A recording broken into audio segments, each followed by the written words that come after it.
Hello everyone, I am Tacit, and gosh, it has been a while, so this is our first video since version 7.0, because everything else we've been covering has just been live streams, and I've been gone the last week seeing family. But we are finally back, so let's go over everything. We got a brand new campaign, number 15, we got the patch number 7.0, which brought in quite a few things, and oddly enough, not everything is even implemented yet. Still have a few more things to look forward to, like shiny cards, which are still technically not in the game while also being in the game, and stuff like that. So let's start all the way from the standard event, the Black Swain, in which the Boatswain Bart is added to the game. So, as far as this troop is concerned, it comes in with a bunch of brown, yellow arcanes if you want to go and stock up on it. It is the first of the new booty gem mechanic that came in with this campaign number 15. So basically what a booty gem is it is a non-matchable gem, so no color association, that when destroyed will end up giving whoever destroyed it 10 gold. This, from a gaining gold perspective, is pretty low, as there are already ways to turn one gain max gold, or just consistently gain a lot of gold pretty easily, like Leprechaun and stuff, and similar related troops. However, one of the biggest benefits this is going to have is the capability of giving the enemy gold, which might sound counterproductive.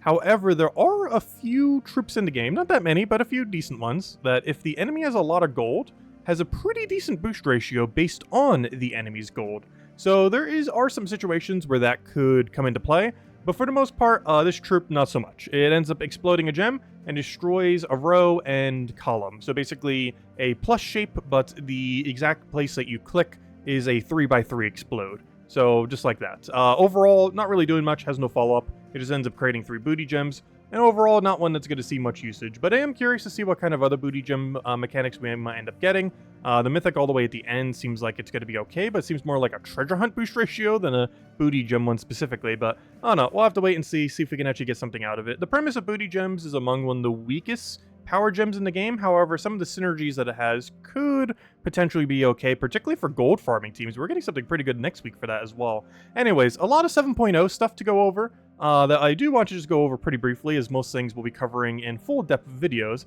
However, probably the main thing to really mention with 7.0 that's like currently accessible would definitely be the Underspired. Personally, I've been loving this game mode. We actually ended up completing it last week. It took 113 rooms without doing any of the door skips, even though I bought 2 of them. Wasn't really that worthwhile. But basically, the whole premise of this is you have a whole entire dungeon to go through. You have 6 keystones that you end up needing to find, which will require you to kill 6 mini-bosses throughout the entirety of the dungeon. The dungeon is essentially set up into sections where you need to go from door to door. So, for example, the first section is everything from this door right over here to this first little white icon. Then the second section is everything from the white icon to the green one. Then from the green to the blue, so on and so forth. Blue to the purple, purple to whatever the next one is, and then that one to the final one. And in every single one of those sections, you need to first find the mini-boss, and then you'll be able to go and open up that door. There are merchants in each one of these sections, however, you can completely ignore them, as pretty much everything that they have is not worthwhile, except from the very first one where you do get 1 singular torches. Lantern. Lanterns are the main thing that you want to use on the boss rooms. The ones that have the absolute best loot are the more so the 4th and 6th one.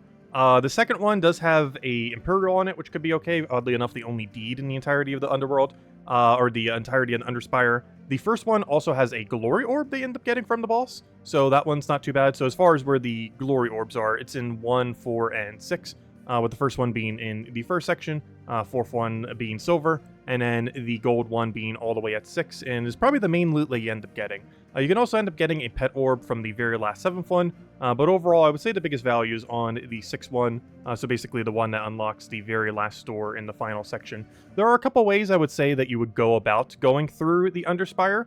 The main way is the free way, where you just get 7 torches every single day, and you don't buy any lanterns, you don't buy any torches, you don't buy any anythings, and you simply just go as far as you possibly can. This will guarantee 100% that you will be able to go and get to the first room completion, which will give you a glory orb, and if you get lucky, you might even be able to get to the second, who knows, maybe even the third if you get really good pathing. But it's guaranteed first and pretty likely second, with that second one giving an Imperial, and the first one giving you a smaller, lesser glory orb to bronze level a Mythic with. Aside from that, you can buy additional torches If you max buy the torches every single day, this would end up costing you 300 gems. It goes 50, then 100, then 150 for 300 total gems spent, as far as how much you'll need to be able to go and get 22 per day, up from the standard 7. Doing this every single day, unless you get really bad pathing, should be enough to completely finish out the entirety of the Underspire. And that alone, it might seem like a pretty high gem cost, as it could end up costing you anywhere from 1,800 to 2,400 over the course of an entire week, which is a lot of gems. Obviously, you wouldn't really do this until way later in the game where you have a surplus of them. However, the loot that you get for it is pretty good in return. You're at minimum going to be getting a bronze, a silver, a gold, metal. Assuming you win the lantern fight on the gold one, you'll be able to get 2 gold medals to be able to upgrade mythics pretty quickly, as that rate of how you can accumulate that gold medal is way quicker than the rate at mythics coming into the game, as you can get about 8 of them per month, whereas mythics come into the game at about 1.3 or so per month, one of them guaranteed, with, you know, some other ones occasionally coming in through other means. Like, for example, which we need to get over to, the Soulforge. We got a new Zolgoth in Soulforge this week, so that's pretty cool. Anyways, anything else to really mention with this? Let's see. Oh yeah, and the other strategy would be basically also throw gems every single day. However, instead of lamping or, lamping, only the 6th room, the 6th battle, the 6th boss room, where you would get double gold, you would instead buy this one time and lamp pretty much all of them. One of them that you could potentially skip, I guess, is the 3rd, because it's pretty bad just to have like a spare for later in case you do lose one of the fights, as doing a lantern does not guarantee you double loot. It only guarantees you double loot if you win. You do completely waste the lantern as well as torches if you happen to lose the fight. And while most torch fights are pretty simple, the later lantern fights, particularly the final 2, can be a little bit hard. Particularly the very, very last one against Diamantina, the one for the double pet orb. So do be wary of that, as it does hit pretty hard, and depending on what the restriction is per week, it can be increasingly more difficult based on the lack of synergy. This week we do have a Blackhawk. It's always associated to whatever the kingdom is. So this week is a Blackhawk restriction, so any kind of pure Blackhawk team you're allowed to use. And then next week, for example, will be Adana, so it'll be like the easiest thing ever because we have access to Tesla and Tina 9000 and stuff like that. I mean, mostly just Tesla, obviously. And so it should be the easiest Underspire we've had yet. So if you've been wanting to run one, that would be the time to do so for sure. But anyways, that's just a quick rundown on that. I will have a more dedicated video to it very soon, TM, hopefully this weekend, as well as many other things we still need to go over with the patch. Anyways, next thing, let's go over to the key section. So, of course, we do have shiny keys coming in with 7.0. These currently aren't really obtainable. We got like 5 for the turtle earlier, so we can actually see that. If we go bring up Chris Turtle right here, for example, we can see a nice, what like a shiny card will look like into the future. So this is Chris Turtle, has like a little shine to it. Only shiny level 1. Not sure if it gets more shiny if you get it to 2 or 3. I assume not. Highly doubt they made that many graphics, but who knows, maybe they did for each one of the shiny cards. As they're going to be adding a lot of them over time. There are currently 31 of them. It seems like every new glory troop that comes into the game is going to become a shiny card, so that's going to be interesting if they're actually meta, as a lot of them that are currently shinied are not. They just did 30 initially of old stuff. Some of them are like Dryad, this turtle, a few other things. Basically things that aren't like completely useless, but are trying to be made like usable. For example, this thing, basically how shinies work is the very first upgrade that you do on one, they will have 1 lower mana cost. The third upgrade that you do on one, they'll also have 1 additional mana cost for 2 less. And the second one will give them a special ability. It'll basically just change how their ability works, seemingly. What exactly these are, I do not know, but hopefully some of them are pretty decent.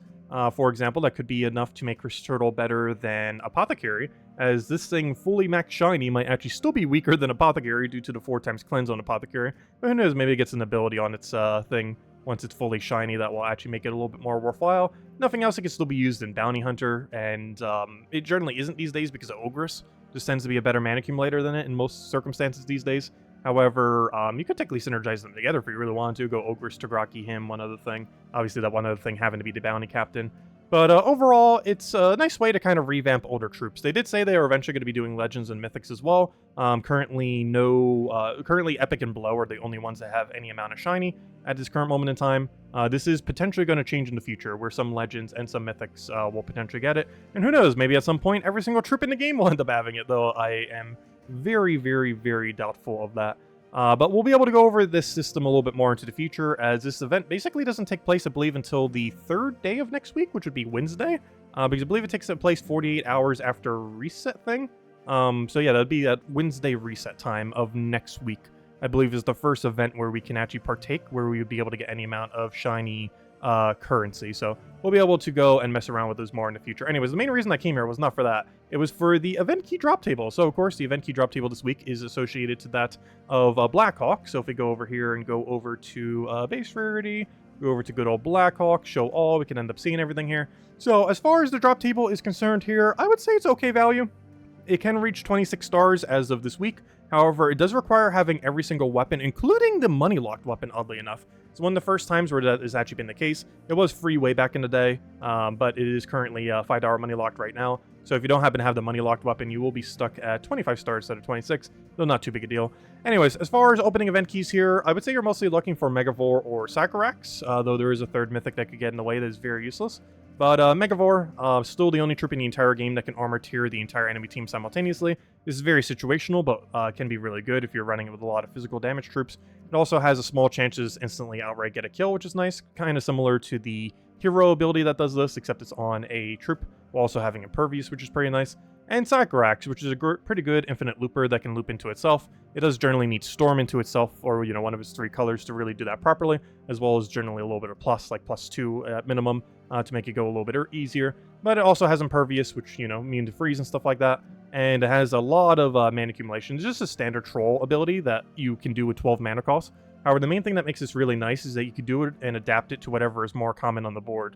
So let's say, for example, you're using Forest Troll, but there's only 7 yellows on the board compared to like 13 brown. Well, your Forest Troll wouldn't be able to target those browns, but Sycorax can. Normally, you only target the 3 colors that it uses, green, brown, and blue. However, in certain circumstances, you can go for any color you want. I think I was using it on purple some earlier to make Kraken work, because the whole Blackhawk restriction thing. But generally speaking, it does target one of those 3 colors, so it can loop into it, keep gaining mana for the entire team, and ideally have multiple things on the team that end up utilizing that color, and you just get a bunch of value. It also works pretty good in life boost ratio teams. For example, that mythic that we got at the end of last campaign ends up boost ratioing from its life, and this has some decent synergy with it. And overall, I would say it's one of the better mana accumulating mythics in the entire game. So if you're looking for one, is one of the better ones. Though do keep in mind it could take upwards of 3,000 event keys to get this thing, since there are 3 of them in the drop table. Aside from that, you would pick up a few things that are pretty nice. Captain McCall for the insta-kill submerge and 50% to rogues. We have Kraken, which says seen better days, but can still be an okay damage source. Skyla still has a Skull Storm, which synergizes with some Zolgoth teams still. And just a few other knick-knack stuff that can be okay. Lil Johnny, oddly enough, might be okay to max as the thing at the end of the season. Pretty good map boost ratio, and Lil Johnny's a map boost ratio troop.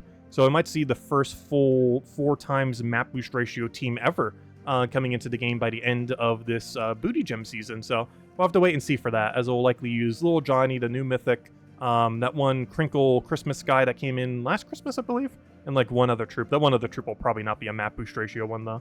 But something along those lines will be some kind of coherent team. Probably with Leprechaun or something, so we'll wait to see how that ends up working out. And overall, we have like a few Empowerers here and there. Overall, it's an okay drop table. Not the best, not the worst, but it's okay value to end up going for it this week. As far as what's not in drop table, the 5 faction troops. I say 5 because we're getting a new one tomorrow. Actually, wait, is this for this one? No, sorry, it's for Stonesong Eyrie. Sorry, 4. The other one's for Stonesong Eyrie. But yeah, the 4 faction troops are the only thing that are not in drop table. Everything else that you see here is indeed in drop table. Just double checking. All right, all looks good. Anyway, so next order of business. Things of the ward event. Ward events, actually, I didn't even check the scoring. I've just been doing Rarity Order and have just assumed this entire time that that is correct. And I would still assume, to be honest, that it is correct. Let's see, is it? Of course, the other computer's going to be too slow. You know what? We'll do it right here. We still have all these things open. Let's see, what's the easiest way to get here? Let's see. Oh yeah, this page is normally broken when it does it. You know what? We'll go to home. We'll go to... we'll find it live. Or not live, but on the video itself. Let's see, latest news. We'll go directly to the website itself. Let's see. I've just been doing Rarity Order the whole time, just assuming that it is correct. And guess what? It is correct. There we go. Also, this is where you normally find where it is. It is in like the most inconsistent or inconvenient place to possibly go. It's in the middle of their website every single week. I still don't know why they haven't added it to the game. It's been requested a lot of times that this info, like right here, every single week is added somewhere in the game. But to this day, even after 7.0, there is no way to find this info in the game. Luckily, they've been making it pretty straightforward lately, and it does seem like this is just simply Rarity Order. Yeah, it's just Rarity Order. So just take the higher rarity stuff. Megavore is Mythic, Kraken and Nimue are Legendary. These are assumably Epics, and that's probably an Ultra Rare then. I don't remember, but there's probably somewhere around there. But yeah, you can just do it based on the icon. So obviously just avoid the Maceras is the main one that you're looking to avoid, which would be this guy right here. So, yep, that's all you have to do. So that's standard rarity order. So I've been doing it correctly. It is also a Blackhawk restriction. I feel like every single thing is a Blackhawk restriction this week. However, the kind of teams that you could run for this are a little bit different than the ones you'd want to run for Underspire. There's a lot of the earlier... well, you have to make sure you really don't lose an Underspire. Whereas losing in this isn't as big a deal. Whereas you can also go for a little bit more of a rush down with this. Whereas you can't really do that as much with Underspire. Well, I guess you can for the earlier fights. It really just depends what kind of level you're up against at the current moment in time. As obviously the lower range you want to have pretty good chip damage for, even just multiple Krakens. Whereas the higher range you want to go heavier onto like Megavore or something similar. Something with better damage output, or in his case, even just literal insta-kill. But you can kind of adjust as you need based on what level you're at. Because our main options that we have for this week, as far as using anything in Blackhawk, it's mostly the higher rarity stuff, which is unfortunate. We have the Megavore for insta-kill and to get rid of their armor. We have Kraken for the final trait, which is pretty nice for that chip damage over and over again. Some rare circumstances, you can get some Captain McCall value. It does auto-kill Submerge and can submerge them. So you can kind of go down that route if you need like a budget version of like a Megavore insta-kill.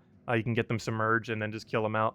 Even go like double, triple McCall if you really want to. Would not be anywhere near as good as Megavore, but if you don't have the Megavores, could be an alternative to look into. You have some Empower, and by some Empower, there's only two, Scurvy Sea Dog and First Mate Axeblood, either for red or blue, depending on which one you feel like you need. And that is about it. I guess you could double blue with this if you really want to. But yeah, we do not have that many options, and most options are higher rarity. Oh, you also do have Bonnie Rose and Skeleton Guy. This for mana accumulation, this for poke damage if you have absolutely nothing else.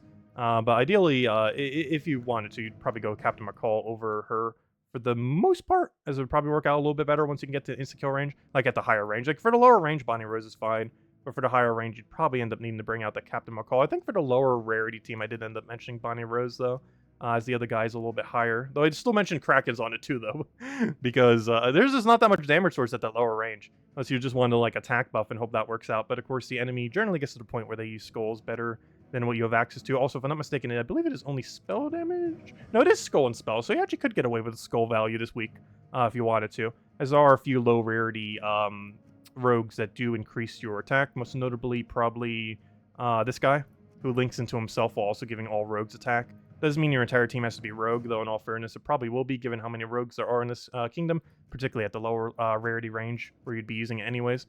But anyways, that's that event. As far as other things that we have going on this week, or still have going on, of course, it is way in the week now. We are currently on Thursday. However, there are still quite a few things. We have the Clash Trial going on. You specifically have to use rogues from Blackhawk. This works pretty much the same as you always would. Just quick kill it very quickly. Aside from that, Friday, we do have ourselves a new Deep Delve for a pretty decent kingdom or faction as well. The Stonesong Eyrie. Unfortunately, the troop that we're getting for is not that good. But Stonesong Eyrie is now finally getting its 5th troop down there, as well as a new Deep Delve variant that will hopefully have overall better loot, as the path was not that good for the standard Stonesong Eyrie. So hopefully they'll have a little bit of a better one, treasure room-wise, for the Deep Delve variant that we'll be getting tomorrow. And aside from that, yeah, that's pretty much the last event we have going on this week, since the week is almost over at this point. As far as Soulforge, there is something that should be mentioned immediately, and it's not any of the standard stuff. It is, of course, Catharesk, or however on earth you pronounce this. I still haven't really fully figured it out. But anyways, he has the same cost as good old Zolgoth. He'll actually be appearing in some of the upcoming raid events. Instead of Zolgoth, we'll be seeing this guy. But basically, he has the start of his ability or premise is pretty similar. He kills an enemy, he has Impervious, he has Manifestation, so in that regard, all the same. However, it has quite a bit of a different ability. For one, it is the inverse color. Zolgoth, of course, is red, purple, blue, and this one is the exact inverse of green, yellow, and brown. Other than that, it also has quite a bit of a different ability. So Zolgoth does 12 skulls with a guarantee freeze and a guarantee burn. This does not have any guarantee effect other than the kill. However, it does get to create 6 curse gems, which are brown, 6 yellow giant gems, which are of course yellow, and 6 fairy fire gems, which are green. So those, of course, are its 3 colors: green, yellow, and brown. The curse gems being brown, the big yellows being yellow, and the fairy fire gems being green.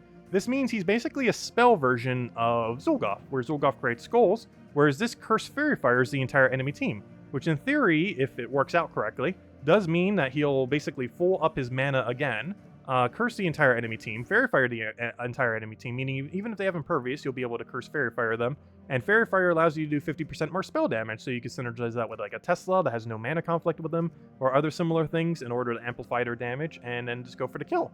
So interesting premise that he has. The biggest issue with him is his extra turn chance is so bad because the way that these gems work. All of these gems can overwrite their already existing gems. So for example, Cursed Gems not only will overwrite things like yellow and green, but can also overwrite brown, even though it is brown. They still haven't coded that. I'm not sure if they're ever going to change that where power gems don't overwrite their same color. But as it currently stands, they do. And until they ever fix that, this guy's going to be pretty much only really used with Zolgoth. There's still other ways to use him, like in Underworld and stuff as well. But his consistency is going to be a lot less unless they eventually ever fix it. So power gems is the same color, do not overwrite other things of the same color. So cursed brown gems currently overwrite brown, yellow giant gems currently overwrite yellow, green fairy fire gems currently overwrite green. And until that's fixed, yeah, his extra turn chance quite a bit lower than you would anticipate, despite the fact that he creates a mix of 18 total gems. But you're mostly doing it for the kill and the hope of getting Cursed Fairy Fire. This can also be synergized with Zolgoth and Iron Gut and stuff like that. Or in the case of like Underworld, you can do it with like Iron Gut, so you have the Curse option. You can do it with Zolgoth, so you have 2 different ones. And it also fixes his extra turn issue because he doesn't have any freeze, whereas Zolgoth, of course, has the freeze. I don't know, it's situational, but really good. And he also has a 2 lower mana cost, which is pretty noteworthy. Zolgoth has a 32, whereas this has a 30. Which can make it situationally better as far as getting its mana back up, as unlike Zolgoth that gains 0 of his mana back and requires 32, not only does this thing have a lower starting amount that it needs to get back, but can also feed back into himself pretty heftily if it actually lands. The problem is if. A lot of times you'll miss and you just give the enemy infinite yellow mana while fairy firing your entire team and cursing your entire team. So he's a lot more high risk, high reward than Zolgoth, I would say. When he works perfectly, he's stronger than Zolgoth, but the problem is that doesn't normally happen every time. And he can backfire really heavily. He backfires way more than a standard Zolgoth, especially when you don't have freeze on your team. But overall, really great mythic. Definitely need to mess around with it more than I have. I have a couple times. We're going to be showing a team with it here too when we go over to the teams for everything for the week. However, he's definitely more high risk, high reward as it currently stands. And it'll be interesting to see if that power gem mechanic ever gets changed in the future, as there'll be a huge buff to him whenever it does. But anyways, that's the most noteworthy thing to craft in Soulforge this week. Aside from that, it's mostly just like standard weapons if you want to pick up anything to help you out with any of them billion Blackhawk restrictions, which means the main one that you might want to pick up for that is the Pirate Signet. This boost ratio is based on all Blackhawk troops, and there's like 3 different Blackhawk events. One going on right now with the class event, one with the Underspire, and of course the standard one with the Ward event. So 3 different events all simultaneously happening right now that all require Blackhawk team. So if you're going to get any weapon, that's probably the one. And technically you need to get all of them if you want to get to the max star of Blackhawk right now, which is 26. So do be wary of that. Anyways, let's go over a bunch of teams.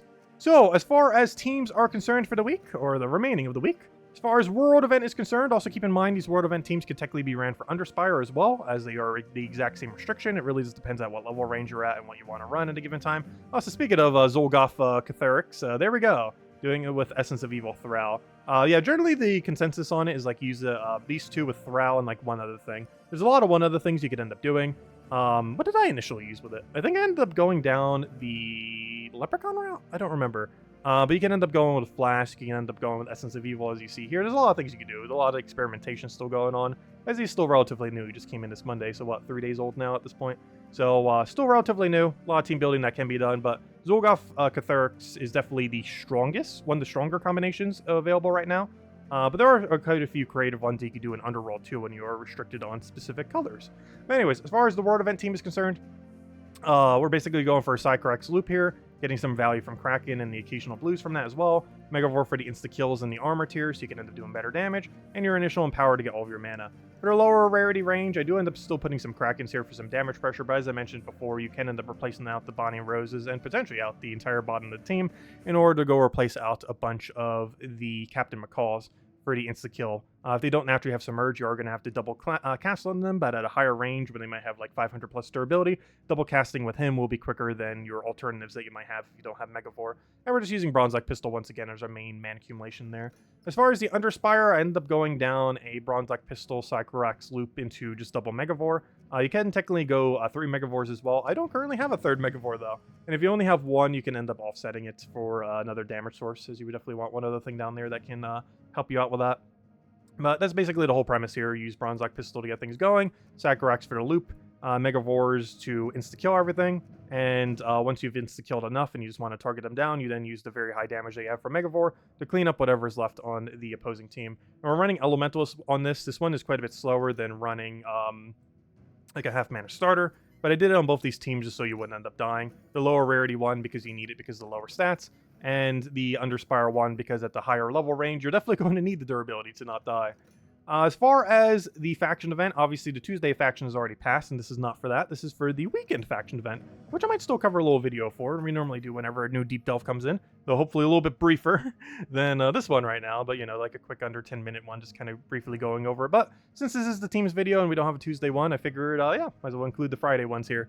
So, of course, Stonesong Eyrie deep delve coming out tomorrow, and is a brown yellow restriction, still allowed to use any weapon. So for this, we're going to be running a Guards, Avatar, Surquat, and Hadley for the lower range. If you don't have this, you can simply just go triple finesse, still works out really well. For the higher range, now this is the fun team. So this one ends up using the new Catharix. So we're going to be doing this with an Angry Mob, Harpy Mage, Mana Accumulation. Harpy Mage with Enchant basically has turned to Empower. We're doing this to get a bunch of brown. Everything on the team uses brown except for herself. And High King Iron God obviously does what he normally does, and it's to kill everything. One thing that's nice is, of course, you know, you normally need a curse option with High King Iron Gut. And guess who our curse option is? Catharix. He has 3 brown curse gems, which, of course, will curse the entire enemy team. So you will have that as your main option for cursing. So that's basically the whole premise of this. You can also still use it like a Zolgoth, where you insta-kill out anything that does have impervious if you just want to get them out of the way, or anything they just want to get out in general. And Angry Mob just being our main mana accumulator, and also a good backup plan in case High King Iron God somehow dies. You'll then have double Angry Mob at the front, and then you'll basically just keep spamming the insta-kill on Catharix until you win. So that's pretty much the game plan. Unfortunately, we don't really get to use the Fairy Fire aspect of him, but this team does not really have room for it. Because we want to get rid of a mana accumulator, which I guess you could technically do, but I'd rather go to double mana accumulation, just keep it to the High King Iron God Catharix, which pretty much works pretty similarly to High King Iron God Zolgoth. Just under different color restrictions, so you're actually able to do this now. Because normally under a brown-yellow, obviously Zolgoth is not brown-yellow, so you wouldn't have been able to use it in the past, but now you can. Now you can basically have Zolgoth on every single possible Underworld delve, meaning that there is no Underworld where you can't run a Zolgoth equivalent, with Zolgoth covering red, purple, and blue, and Catharix covering the other 3 of green, yellow, and brown. And of course, sometimes there'll be a color overlap, and you can use both of them together if you really want to. Anyways, as far as the pure faction is concerned, it doesn't change. The new trip that we're getting is pretty underwhelming unless they're changing it between now and tomorrow. But if it's supposed to be what it's supposed to be and still in the files, then it's going to be really bad. You just basically do the standard team that you always would have, which is Harpy Mage into Triple Queen Zachi. Harpy Mage, as mentioned before, is basically your turn 2 Empower. Turn 1, you want to take Brown. Then you want to cast Harpy Mage. And then from there, you just keep casting out Queen Zachi until you end up winning. That's pretty much the entire premise. This ends up creating a Dust Storm as well, which you need for Queen Zachi in order to get 5 explodes every single time, which allows her to start being the main mana accumulator, and then you just keep spamming her out. And if your Harpy Mage happens to die, well, you have 3 35% chances to summon a Harpy Mage, which is not a 100% chance, but 3 individual 35% chances, which is a pretty high percent chance. Not sure what that actually comes out to. It's unfortunately not 100, but it is a very high percent chance that one of those 3 35s will end up reviving, and then you got a Harpy Mage again. So you basically have an infinite Harpy Mage tank with 3 damage sources behind it. And it's a pretty overall easy pure faction to do, as the enemy does not gain as much of a benefit as you do from Empower, and you can easily just keep spamming your Queen Zachis, as the enemy will only have 1, whereas you have 3, and your 3 will most likely outdamage the enemy's 1 unless you have really low stats. But even then, you should still be able to hopefully chip it out if you just go quick enough. Anyways, as far as the Core Zero class event for the Thursday class event, we're basically just going all in on a blue weapon. If you don't have this, you can run any other blue weapon that hits all enemies, but we're going down with Dawnbringer route, of course. And behind it, we're just using mana links. I just use 2 different ones so we can get a little bit of more of a bonus for using not only a pure yellow team, but also a triple Blackhawk and triple Rogue team. And we're still using this guy for the green to blue convert, as we are with quite a few things with the Blackhawk restriction this week, as he's one of the 2 empowers that we have access to under Blackhawk Kingdom. And aside from that, we have a Trials team. I still haven't done these yet. I need to still do it. But as far as the battle is concerned, you're mostly just looking to insta-kill off a Submerge. The enemy team actually has a lot of Submerges on it. So if I go over here, I don't believe this one's in correct order, though, because I haven't done a battle yet. So it hasn't saved my order. But it's something along the lines of a couple different ways that you can run this, depending on what order you want to go in.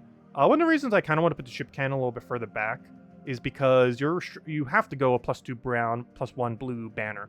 Of course, even though you could technically sacrifice your ship cannon, The fact that you have a +2 brown kind of makes me want to use it. It can help clean up when there's only one left, especially if that one left, like Bonnie Rose, doesn't have Submerge, which in this case it doesn't. However, a lot of them on the enemy team does have Submerge. This guy has Submerge, this guy has Submerge, this guy has Submerge, and all three of those will be instantly killed by Captain McCall. I mean, the hardest thing to kill in the opposing team is going to be Bonnie Rose, with your two main ways of killing it being using Captain McCall twice in order to one initially submerge it and then the second one to kill it, or simply using your 3 damage sources to kill it out. The Shocktopus to focus its true damage will just scatter all over the place, but you can go and just simply target, or sorry, it's not a scatter one, it's the, it does it based on color. So you'd want to target either blue or red always in order to get Bonnie Rose down. Ship Cannon, if you've insta-killed the other 3, can focus a lot of damage. You can even put it all the way in last slot if you really want to. However, I put it a little bit further up because of the 25% score reduction, just in case. And basically, this is purely for killing Bonnie Rose, so you have to insta-kill the other 3 with Captain McCall first in order to be able to focus damage Bonnie Rose. And then, yeah, just using this to get you the blues you need to, or sorry, the red you need to end up casting out Captain McCall, which is a little bit annoying because you are denying out your own blue. But regardless, this helps Captain McCall get his mana. And he's definitely the least useful because he's basically denying half of your most important mana anyways. So he's the most disposable. Then we're getting rid of Shocktopus, though you could put it a little bit further down if you really want to. Something like this if you want to, in order to keep it a little bit safer so you always can keep poking down Bonnie Rose and go for the true damage kill on Bonnie Rose. Really just depends how you want to go about it. And just kind of adjust based on your stats and how you feel it's going. But main premise is just submerge kill all the 3 submergers and then deal with Bonnie Rose. And however you want to go about that is the main strategy for it. And that's pretty much all you have to do for that. Anyways, guys, that'll wrap it up for now. If you still have any other questions, feel free to leave in the comment section below. I will be getting a lot more videos out on 7.0 specifically. I do want to go over, you know, specific things. Main one that will be coming out next will definitely be Underspire. Though before that, we will probably cover a brief video on the Deep Delve for the Tomorrow faction.